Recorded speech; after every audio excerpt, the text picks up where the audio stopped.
So another winter task I like to complete is to take inventory of did I grow enough? So I kind of pay attention to what I have been able to preserve. I have a small kitchen garden, and what I do is use my garden for fresh eating. But sometimes I have an abundance in my small kitchen garden, and I'm able to dry some things or freeze some things for later use. So, like in the case of the basil, I used a lot of fresh basil, but I was able to dry some purple basil, and I can see that this is not going to last me um, until summer comes around. But it's a lot more than I could get in a jar from the grocery store. The same thing with thyme. Uh, this is a lot more than I can purchase in a small jar from the grocery store, but it's not quite enough to get me back around. So I know for next season to pull more leaves off to preserve through dehydration and drying. I have time just sitting under the snow, and I should have just dried more of it.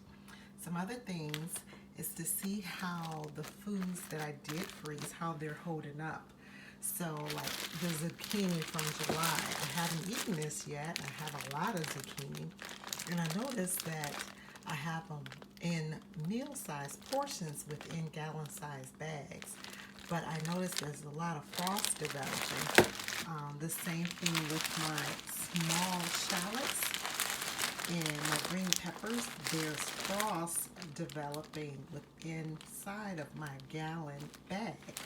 So I actually went to Aldi's, which is a local grocery store, and I found these amazing reusable freezer bags. And I'm not sponsored in any way, but these were wonderful, and the price was amazing.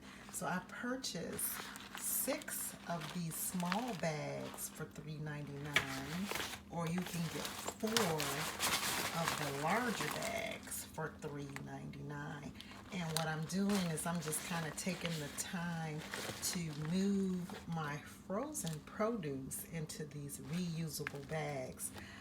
So I'm finding that these bags don't get those little tiny holes. You know, when you pack your freezer full of freezer bags and you start shuffling around and opening and closing, you get those little microscopic holes.